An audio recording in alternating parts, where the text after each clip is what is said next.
Hi, everyone. I'm Elizabeth Cantey, and this is another episode of Living Enlightened Every Day. And today we are exploring modern day alchemy. Yep, you heard that right.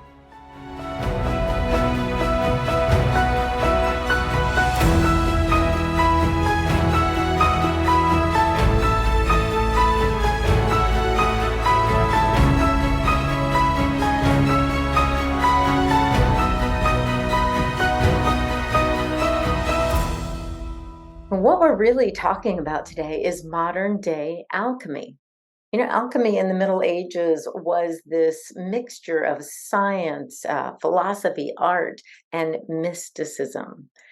Many people believed that there was a process to turn simple metals, everyday metals, into gold. And back then, everything was defined by four elements: the earth, water, metal, or fire, and or some combination thereof. And they believe that with something called the philosopher's stone, is a substance believed to make it possible to create the elixir of immortality, and it would transmute metal into gold. Ah, just imagine finding this philosopher's stone. Imagine holding it in your hand. Imagine it being able to transmute what there was in your life into gold, into something wonderful, into something amazing. Transmuting everything in your life into love, peace, joy, beauty, wonder, awe, and riches. Why not?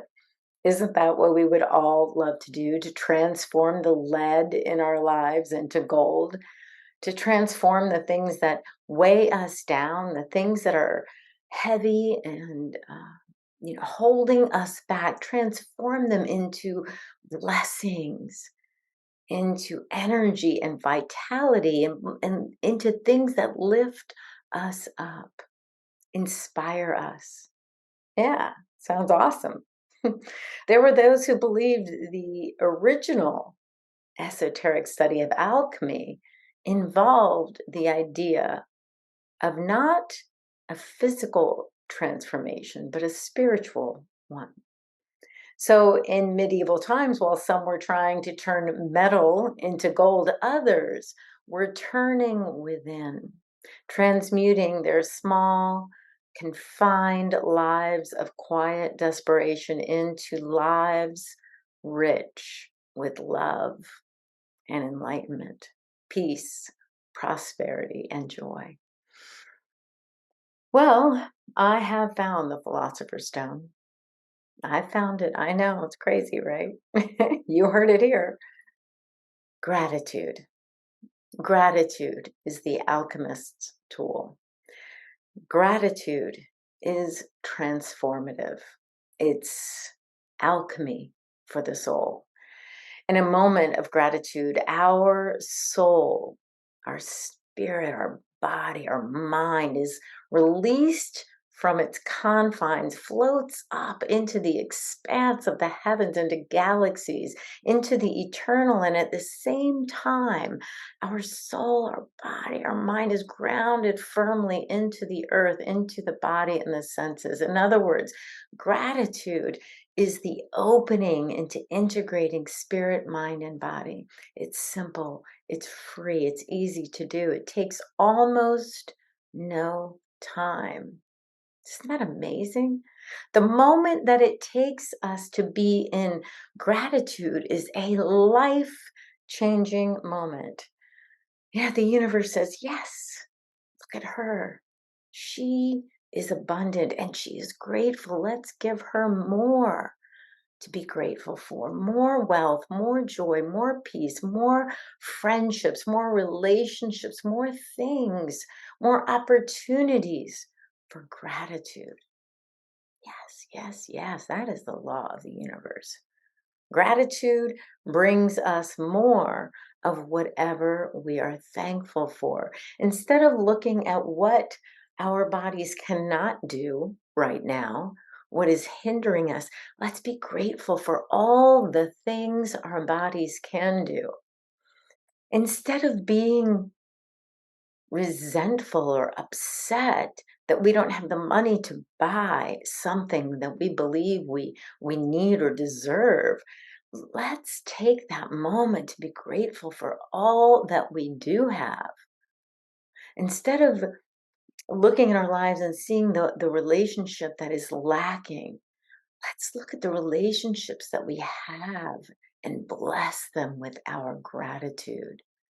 Let's look at our peace and our joy in those moments, just blessing them all and watching them multiply, watching the things that in our life that seem lacking transform and transmute into enough and more than enough. Eckhart Tolle said, acknowledging the good that you already have in your life is the foundation, or the Philosopher's Stone, for all abundance. As we turn within, true gratitude transmutes what we have right now in this moment into enough. We will always see that we have enough, and it will transmute that enough into more than enough, into an abundance. Gratitude, as the Philosopher's Stone, transforms and transmutes everything into our lives. It turns, that person that we don't even know, we haven't even met yet, that stranger, into a friend, and that friend becomes our family through love, nurturing, and gratitude. I love that it turns a meal, just bread and cheese, into a feast just by being grateful. It turns a house, anywhere we're living, just an apartment, a trailer, someplace, a roof over our heads, into a home, a place where we can be comforted and comfortable and safe. It turns that job into a career or vocation. It turns, the sunset into that art and that masterpiece. It turns a moment into eternity. When we are in gratitude, we're reminded that it is not us who are doing the work. When we get that small mind, that ego out of the way, the all that there is, God, spirit, whatever we want to call it, life itself takes over and does the work for us. That is the power of the Philosopher's Stone and alchemy, modern day alchemy. Gratitude guides the body and heals it. It directs us to our health, our wealth, our well-being, our highest good. In gratitude, we experience synchronicity. Ah, we are so grateful just being in the flow of our life. We don't have to understand every single little thing as it comes up. We understand we are in the flow and grateful for it. Gratitude brings us happiness, and we don't have to believe in alchemy or the Philosopher's Stone. Modern research by psychologists, and especially Robert Emmons, has proven with hundreds, not kidding, of controlled scientific experiments that gratitude is a reliable method for increasing happiness and satisfaction of life. He states that gratitude has two key components. It's an affirmation of goodness. We affirm that there's good events, good people, good things in the world, in our lives. We affirm that there are gifts that we've been given. And two, that we recognize that the source of this goodness is outside of ourselves. In other words, the highest form of gratitude isn't really to someone for something. It's that feeling of being blessed. Like, I get to experience this house or this pet or this child or this parent. We acknowledge that other people, events, situations and circumstances through some higher power of synchronistic events and happenings, it it brings these gifts, the big ones, the small ones, into our lives and brings us like goodness, that sense of just being with this. We participate in a flow of good. Here are some things. If you look up gratitude, these are peer-reviewed studies through PubMed.org. It's peer-reviewed scientific studies, peer-reviewed journals of scientific studies, and it lists all these things that gratitude does. It boosts feelings of optimism, joy, pleasure, and enthusiasm, reduces anxiety and depression, strengthens the immune system. Yeah, you heard that right. Lowers blood pressure, reduces illness. It encourages us to exercise and take better care of our health. These are peer-reviewed studies, right? These are scientific studies. Gratitude makes us more resilient. It has been shown to help people recover from major illnesses faster and even traumatic events and people with PTSD. Gratitude strengthens relationships. Yeah, it makes us feel closer and more committed to our partners, to our families, to our children. Gratitude promotes forgiveness. Let's pause here on forgiveness. Forgiveness isn't for other people. Forgiveness is our freedom. Gratitude promotes our freedom from past events. Grateful people are more helpful, altruistic, and compassionate. So, I mean, that's pretty amazing, right? Gratitude can do all of that, but it doesn't do it by you listening to this, right? Thinking about being grateful isn't being grateful, taking the time to be grateful. Why am I on this kick? Because 2 weeks ago, I did an interview with Edward Miller on Ho'oponopono, and one of the key elements there is this idea of forgiveness, and the last component is thank you. It's this gratitude, and I just kept feeling this gratitude for all these little things, and I went and I got my gratitude journal uh, back out. And I created these. I created several of these journals. I don't know if you can see that. And I just got it out and I'm starting to write. You see that? These every day, two, three, four things that I'm grateful for. And in the beginning of this book, I describe how gratitude changed my life in so many ways. And it was something I would do on purpose. I would set my alarm in the morning. And when I woke up, I would not get out of bed, no matter how good or bad I was feeling, until I could be grateful for, the simplest things, breathing or my body, and if I was sick, if I wasn't feeling great, if it was a time where my son was really sick, I would work even more to bring up the things that I was grateful for. And it changed my life so many times. It is the philosopher's stone. It is the alchemy that we're all looking for. It's the easy button, because being grateful is, as I said, it's free. It takes a moment, and we can all look around. We can just look down at our feet, at our hands, and be grateful that they're working right now. It has been shown that keeping a gratitude journal, regularly writing just for a moment or two on something we're grateful for, can significantly increase well-being and life satisfaction.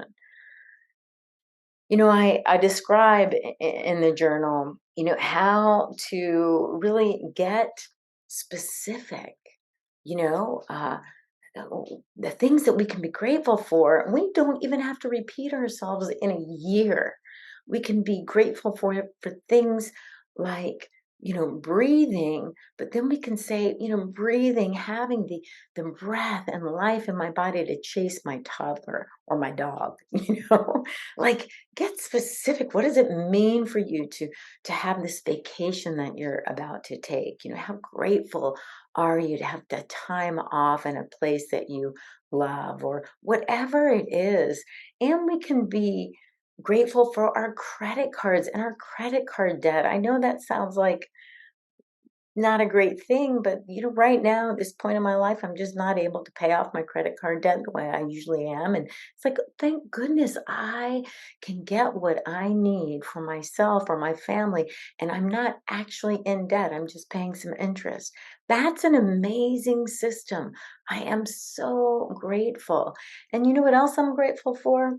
That I can imagine and see and know in my heart of hearts, believe with all my being that I will pay that off very soon. It's actually paid off in my mind, that the abundance is there now, and I can be grateful in this moment for that which hasn't even happened yet. How cool is that? We're we we are amazing. We can imagine things that haven't happened and call them into beingness just by being grateful for them before they show up in the physical form. We can imagine what it feels like to have that debt paid off, to have that health in our bodies, to have that relationship with our child or our parent, or the relationship we don't have yet with a partner or a spouse, right? That's journaling. And there's so many ways to be grateful. Um, Writing a thank you note every day in, like, maybe a journal like this, like to thank one person in your life, someone from your past, your future, or your present who has helped you. And you don't have to send it to them. They don't actually have to be alive to be grateful. Does that make sense? Like, we can be grateful for anything, anytime, anywhere. And of course, bless your food, bless your body, transmute your food from this, it's the simplest thing, or what even might seem in your logical mind to be unhealthy. If that's what you have in front of you, bless it. Acknowledge that your body can take from it whatever it needs and discard gently, easily, and effortlessly whatever it doesn't need. I mean, that's gratitude, right? Transmuting the meals into exactly what our body needs. And we bless our bills. You can take time in a journal, or you just look at your stack, looking at my stack of bills, and bless them that we have a system that encourages us um, to get what we need, and people trust us that we can pay them for their services and their products, right?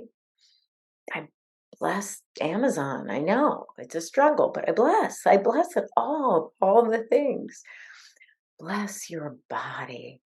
Check in every morning, every evening, during the day. Bless what we can use. Bless what is working and encourage that which isn't working by blessing it too.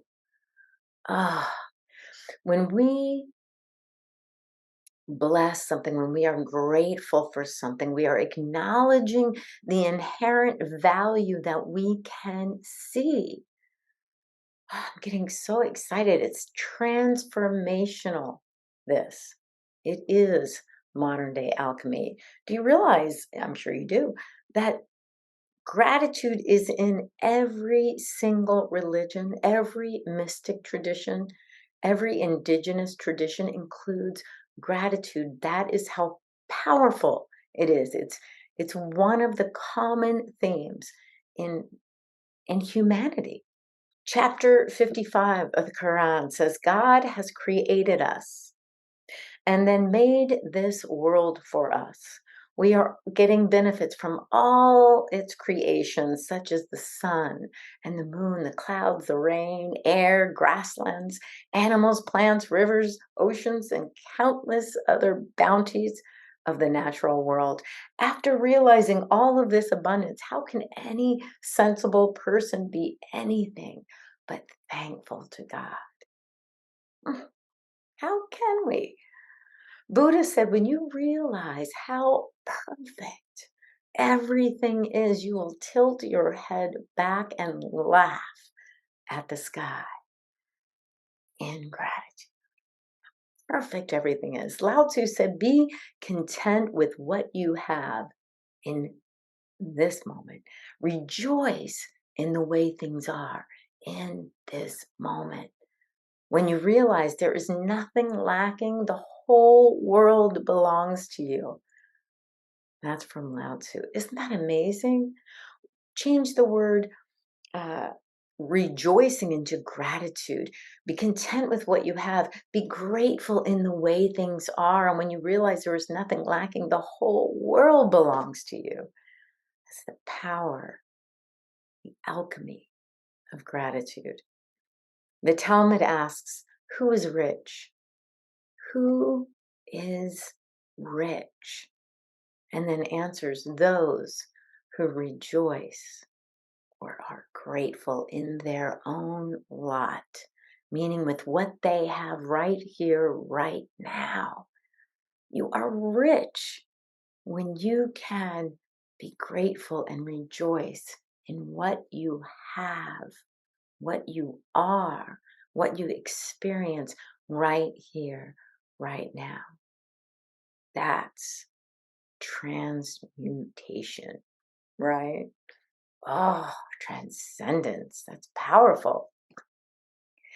In the New Testament, we're told to those who have, more will be given, and to those who have not, even that little that they have will be taken away. Okay, that sounds a little difficult, I know, at least for me. I had a hard time with that one. But what he's talking about is the power of gratitude. If we recognize what we have and are grateful for it, more will be given.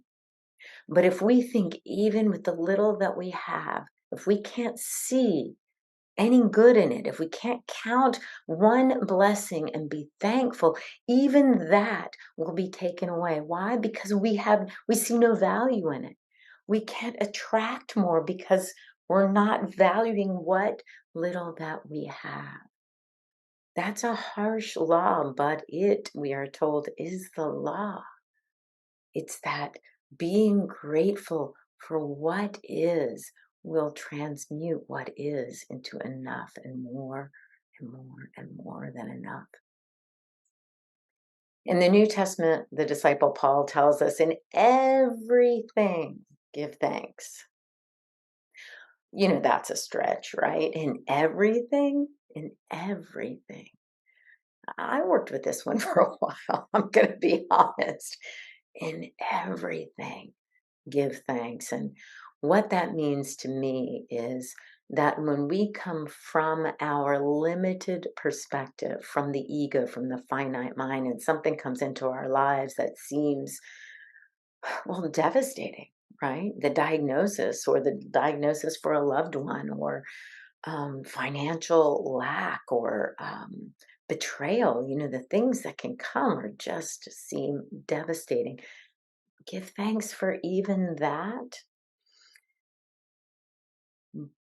But we're reminded to not see things, to not judge by appearances, to be with gratitude in spirit, and to see as God does, as life does, that it is all moving for a reason that most of us will not comprehend in the moment. What can seem unfortunate at first may, who knows, turn out to be a blessing.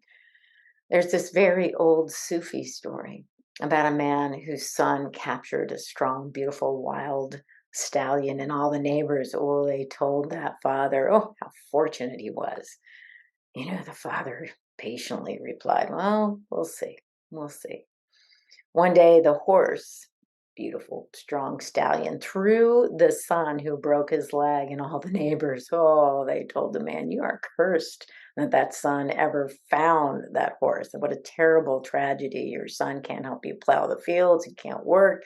Now you got to take care of an invalid. What the heck, man? Your life sucks. I'm probably not repeating this very accurately. But again, the man answered, we'll see, we'll see.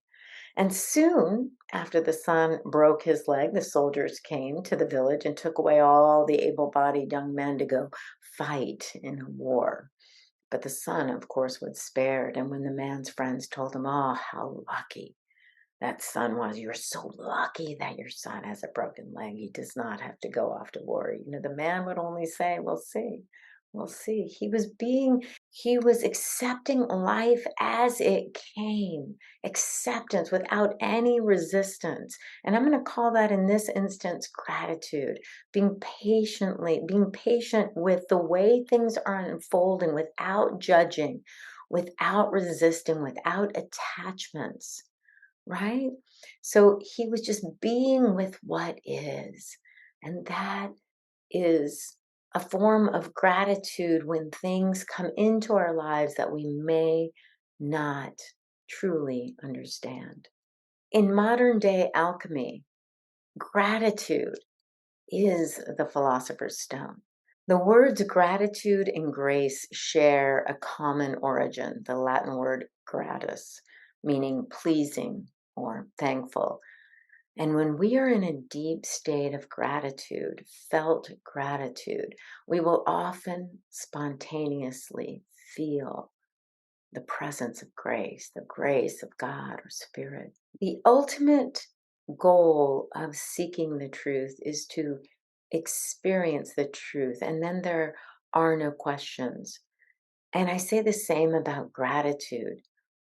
To hear about gratitude, to think about gratitude, to be repetitious about gratitude, to create a habit, let's say, of just saying the words isn't actually being grateful, that feeling, because that feeling of gratitude is awesome and wonderful and connecting. And we feel the grace of life moving in, through, and as us. So I encourage you to find the ways right now, today, to be grateful and to create a way you can make it part of your life, part of your living, and see the miracles that unfold. Modern day alchemy, gratitude is the philosopher's stone. And I love that famous line. I don't know who said it. It's not happy people who are grateful. It's grateful people who are happy. How much happiness can you stand? Why don't we find out? Let's find out together. I explore concepts like this in my book, Living Enlightened, The Joy of Integrating Spirit, Mind, and Body. It's available on Amazon. And you can find out more information about me on my website, elizabethcantey.com. I do have some gratitude journals I would love for you to explore.